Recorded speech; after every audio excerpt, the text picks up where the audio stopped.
Yes, Hickok 45, your internet shooting companion coming to you with some big bullets. Yes, from Tennessee, the home of Alvin York and all kinds of cool people. Eddie Arnold, yeah, Minnie Pearl, you name it, we've got them. We've had them. So, unfortunately, a lot of them are gone. They're on the wrong side of the grass now, but they were here and we remember them. So, glad you came around. I'm early this week. What are we on, the 16th? Yeah. It is a cold week coming, and I've got a day here that's not too bad. You can tell. I'm not overdressed. No big jacket, right? No big Eskimo jacket. So this looks like the last chance. Yeah. So I knew you wouldn't want to miss me out here shooting, and I wanted to shoot this thing. I have been looking at it. I don't know when I brought it out the last time. Could have been 2 weeks ago. Well, it wasn't. But I know it has been a little while, and this still is a favorite of mine. This 45 Colt Mountain Gun. And of course, I was reminded of it at SHOT Show, right? Many of you know why I was reminded you of it, why I was reminded of it, and I'm reminding you because Smith & Wesson's coming out with a new series of mountain guns. Yeah, there's some Steinel I'm shooting here, Steinel ammo. Yeah, I didn't talk about that, I guess, on the SHOT Show wrap-up, but yeah, that was with a radio station I was being interviewed by. I talked about them, but many of you know about them, the mountain guns that are coming out. They are a 44, kind of like this, a 44 Magnum, and then a 357 Magnum, which is the 686 mountain gun. And they both look pretty cool, I'll have to say. Since I have this, I wouldn't be interested as much in the 44 Magnum mountain gun. One advantage of it is, part of the purpose of the mountain gun is to make it lighter and handier. 4-inch barrel generally, and you know they've contoured the barrel down like this one. It's not as heavy, and it's just nice guns. And a 4-inch 44 Magnum like this, that slim barrel and everything, is very, very cool. I've always been attracted to them, and this one for decades. But so I finally ended up with one. But I have those 3-inch 629s you've seen, and 44 Magnum. So they have a more of a, I don't know if it's not really a bull barrel, just a standard weight barrel, heavier than this one, but in 3 inches. And that's kind of the same thing, probably weight-wise and everything. And you know, so, but and plus you get a 44 Magnum pretty light, and they are no fun to shoot. They are less fun to shoot. They might be no fun to shoot with warm loads. But that 686 mountain gun does look very interesting to me. Yeah, it's cool. It's like yeah, it's more like a model, a stainless model 27, right? If you know your Smiths, you know what I'm talking about. All right, Chloe, bullseye. Let's shoot some more bulls, people, or whatever here. Let's see. Appreciate Bud's Gun Shop. Yeah. Appreciate Silencer Central. That great Banish lineup. How about the SDI, the Sonoran Desert Institute, where you could get some distance learning? And I'm going to shoot them from a close distance.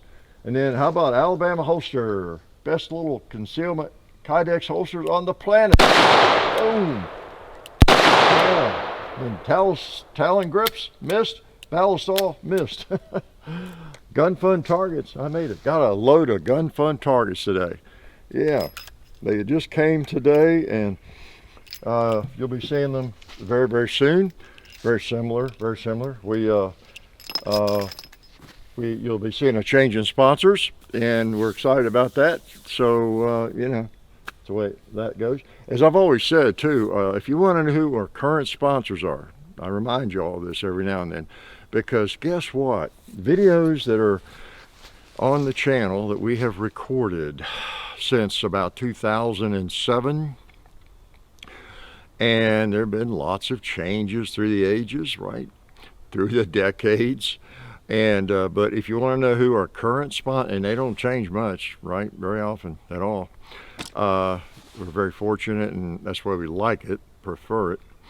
But if you want to know who our current sponsors are, I mean very current, come to a Sunday video.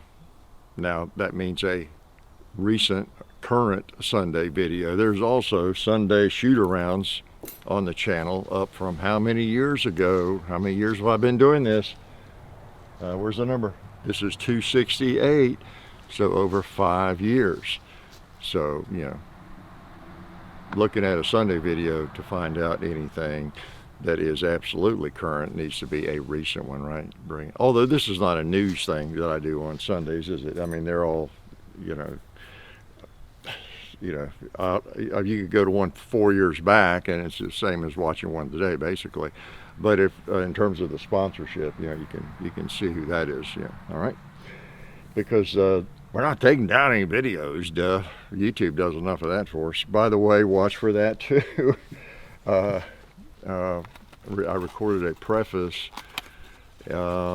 recently and this week actually, and things that I really don't need to, but there's some videos we still got some videos that have been taken down that I want to get back up, and some of them I haven't even found. John and Jess are getting me the files on those, and we'll see what it is that YouTube didn't like about it, and you know, tweak it and then put it back up. But I'll put a little preface on it so you know that's what it is. It's not something we just recorded yesterday, but some really good videos, you know, widely acclaimed, frequently viewed, very active videos. There's 2 or 3 especially, some of our biggest videos in terms of activity, I would say, just based on comments and stuff. I see them pop up all the time. Now they're gone. And then there's still 2 or 3, I think, that we had uploaded. All that was so confusing for a while there, and it's been a while since I've revisited it. But there's still a handful of videos, I think, that we knew were in violation, so we took them down. They hadn't been up long, or we had still a couple that we had posted but not live. You hadn't seen them yet, so we took those off. And you know, when we were in that violation period and all that.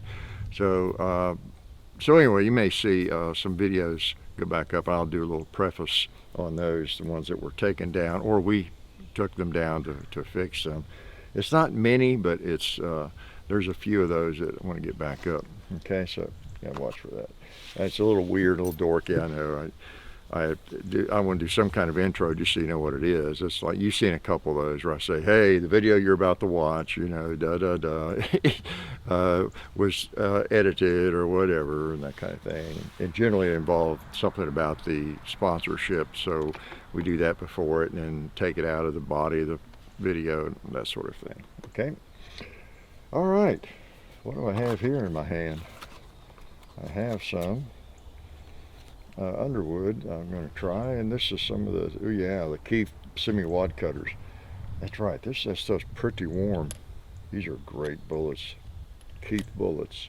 If you don't know who Elmer Keith was, and you really like firearms, you need to do some research on Elmer Keith. He's kind of an old school guy, but the Keith bullet is named after him. He loved this bullet. He pretty much designed it, as I understand.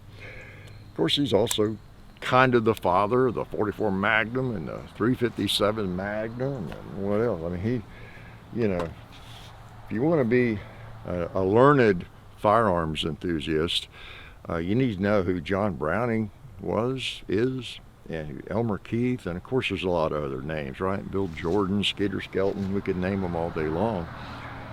All right. Yeah, as I recall, these have a little punch. Let's punch Clyde. Yeah,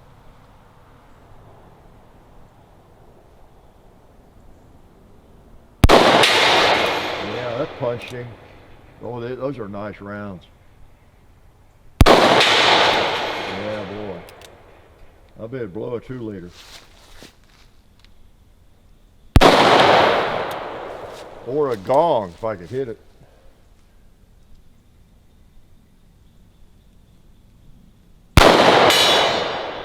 Yeah. Yeah, first one went high, went just over it. All right, I brought her down. Let's bowl a little bit.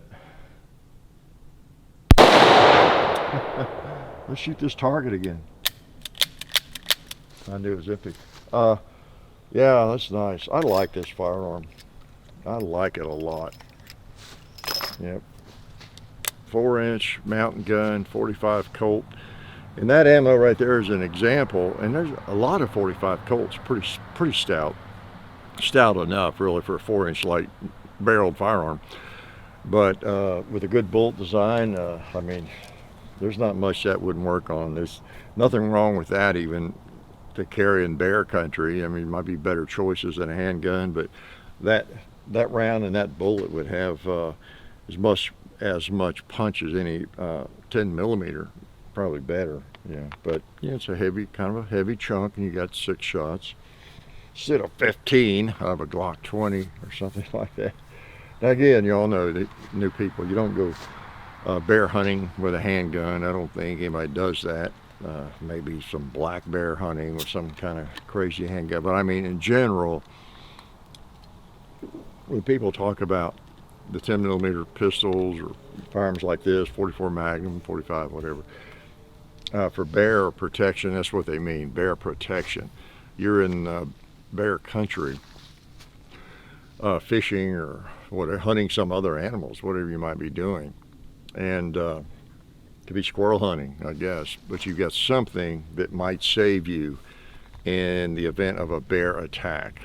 That's where the handgun comes in. Okay, that's really what handguns are for in general. You know, they're a defensive firearm. They're not really meant to be an offensive firearm. If you know you're going to battle today, you're going to take a handgun, maybe as backup. What are you going to take? You're going to take a shotgun or a rifle, right? If you know you're going to have an engagement today, you know you're going to one. So handguns are that thing you have on you in the event that the worst happens, the unexpected happens. That's it. So you'll have something, right? Okay.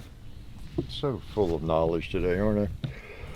You know, speaking of the trip and everything, there were so many people I meant to remember that I met. You know, met a lot of you all out there and on the road and at SHOT Show and around, and I was reminded of we went up in Carson City, stopped in a gun shop, and there was a guy named Mike in there, a customer, Wild Bill's Guns, I think it was called, Wild Bill's Guns, I think is the name of the gun shop. And there was a fellow in there named Mike, talked to you a good while, nice fellow, and nice shop there. I really enjoyed Carson City, going through the Mint, the coin shop across the street. Imagine that. I didn't buy anything, but went there and looked around. And interesting, they had all the Carson City coins in a separate section. That was pretty neat. Everything that they had that had been minted across the street quite a few years back, before 1893. You know, so that was neat. And went into Virginia City.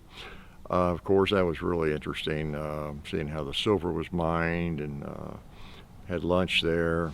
And I did some shopping too. My wife mainly did shopping. So we were in a clothing store, so I say that. And there was a fellow in there, a former Marine.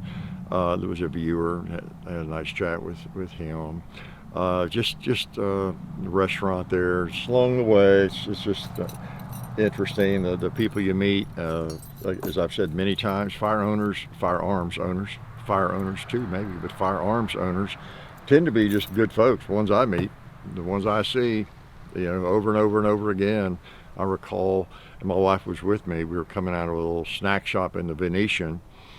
There were a couple of guys there recognized me. We talked. They were ex-New Jersey cops, and were there. They're now like trainers and involved in all that side of it and everything, and just really good guys. I don't know, like 40, 45, 50, I don't know how old they were, but they've been New Jersey cops, so we talked about all that and how crazy it is in New Jersey. You know, you end up driving into that state with the wrong firearm or a firearm or the wrong bullet, you know, and you're worse than a terrorist, you know, or something. But anyway, just good folks, you know, good folks. It's a wonderful, I don't know about business, it's a wonderful endeavor, area to be in, you know, shooting and firearms and the firearms world. Obviously, you got the 3% or whatever on one end and on the other end too, that on any endeavor that are obnoxious for whatever reason.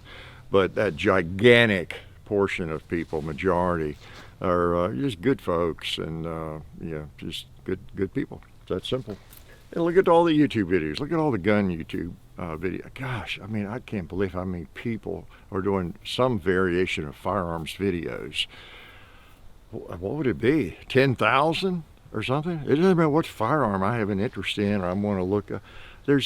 I uncover an entire world of videos on that firearm. You know, not just ours, but just an entire universe of videos and video makers, and it's just, there's just no end to it. It's incredible how many people, and they all, other than you might name one or two or something, but they all just seem like yeah, good fellas, good gals.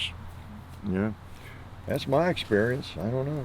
Maybe I'm too Pollyannish. I don't know. So anyway, that's about all I had on that. I'm gonna shoot. Can I shoot this thing? So that's the only thing I brought out today, because I wanted to shoot it. I wanted to focus on this thing. Again, if you're new to the world, these were called mountain guns. I think these came out in, what was it, the 80s, late 80s, 90s, early 90s. I don't know. Smith & Wesson made them. It was just for a period of years, I think, 8 or 10 years. Am I wrong? It might be. And maybe it went up into a little bit later than that. But again, it was designed to just be a little bit lighter, more of a carry pistol with power, you know. And I don't know what, I think they had one in 357 Magnum, maybe. I don't remember seeing many of those. Seems like the ones I saw were in 45 Colt or 44 Magnum, and they did make a 41 Magnum too, I think. Yeah.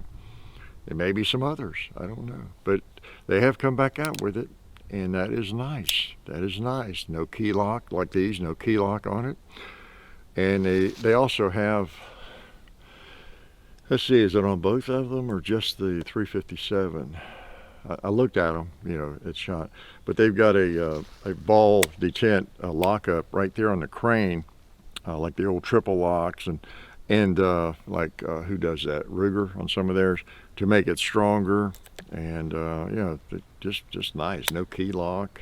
So there you go. There you go. If you want a mountain gun, you might be able to get one down the road without buying one of these older ones, which have become collectible, of course, like everything does. All right, let's shoot some more of this Stino. Where's that new box? Yeah. I thought I had some Fiocchi. I couldn't find any in 45 Colt. Big old bullet. 200. These are generally 250 grains. Let's see how heavy these are. The Stino, yeah, 250. These Underwood are 255. So, you know, it's standard, kind of standard weight for 45 traditional bullet, Colt bullet, 45 bullet. Just like a 44 Magnum, the standard classic weight is 240 grains. Of course, you can find them in all sorts of weights, but that's, you know, the standard, the classic. And that's what I did when I was hand loading. I got a load. I didn't try to get crazy and fancy. Oh, everybody's loading that bullet. I'm gonna get a 272 grain bullet. I'm gonna cast my own, and I'm gonna be different, or whatever it might be. That's a recipe for never getting very good with your handgun. Could, but it's also a recipe for not. I would get a bullet, standard, like 240 grain bullets. That's all I shot those, you know, 70 or 8,000 rounds through that 44. I always did the same bullet, 240 grain hard cast lead bullet.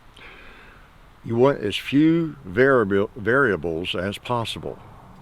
Yeah, I use the same. I did have two different powders. I used Unique or 2400, I think, just virtually every 44 I've ever loaded. But they're really the same power factor. And so I didn't mess around with changing powders. I didn't mess around changing bullets. And I just would load it and then shoot. And I knew exactly, and I know where it hits, you know. Shooting a handgun is hard enough. You don't want to be, and I saw people do that all the time in various competitions, always changing bullets or something, trying a different weight. You know, I had a little trouble hitting. Oh, I need a heavier bullet or lighter bullet or whatever, a stronger load, lighter load. And they mess around with it so much they don't give themselves time to learn how to shoot the load they have. Of course, it helps to get a good load and figure out what a good load is for whatever you're doing, and then stick with it. Stick with it. Get your sights adjusted for that load. Would just be elevation, right? I don't think a different load changes your windage. It shouldn't. But, you know, get it set. It's hard enough to shoot these things, especially if you're trying to reach out at long range and that sort of thing. All right. Enough on that lecture.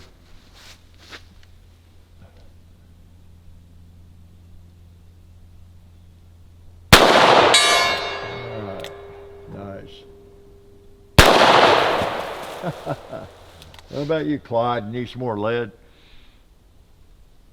Yeah, let's go double action and get him.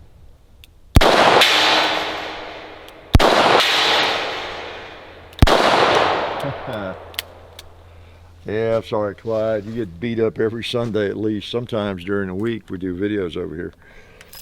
He gets no rest for the weary.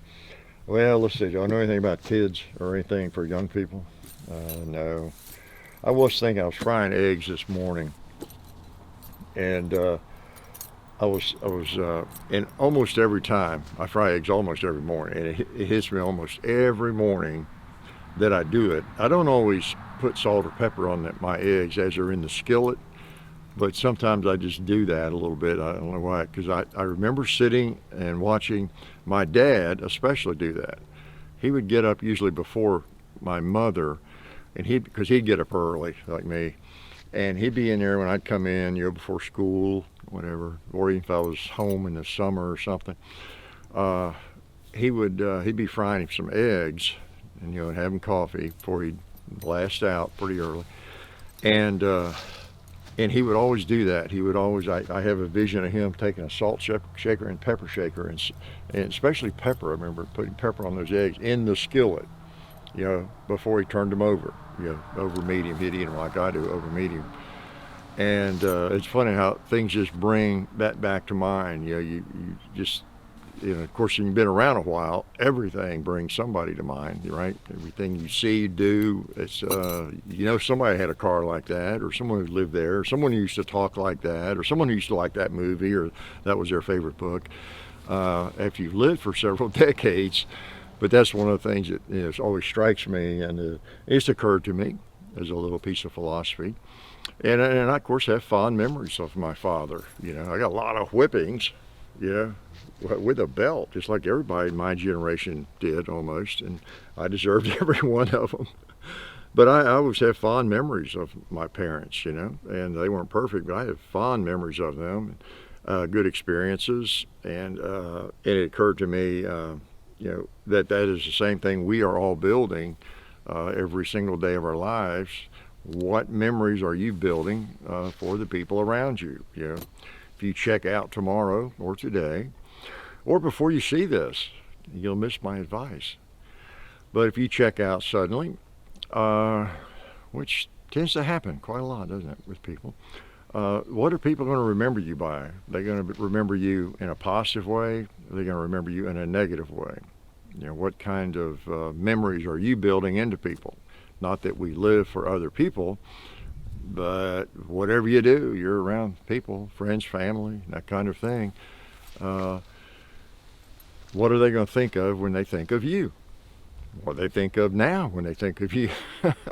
The big selfish idiot or whatever, or that person that you can always count on who is usually in a good mood and will help you out if you need help, or it's fun to be around, or do people think of you as what a slug, what a negative, nitpicky person I don't want to be around. They've never had a positive thought in their lives, or just what do people think of you, and what do you want to leave as, I guess, your legacy in terms of that?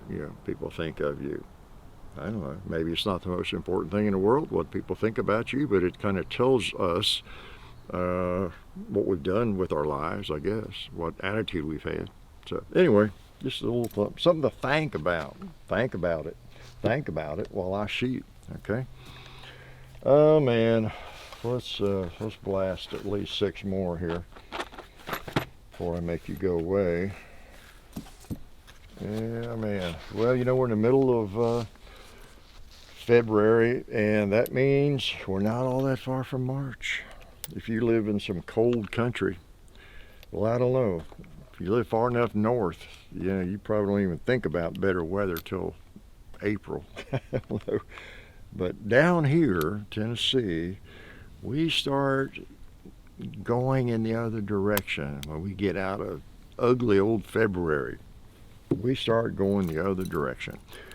We could get some bad weather in March. We could get some serious snow, but it comes and goes. We get some nice days like this in March for sure, even if we have cold weather.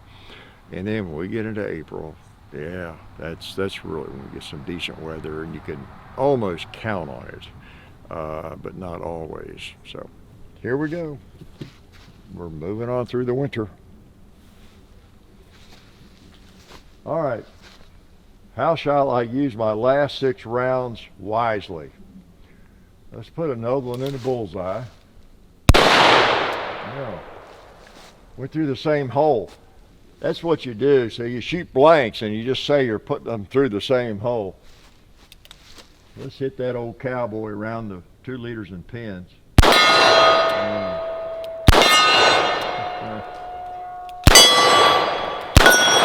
Not shot the hog.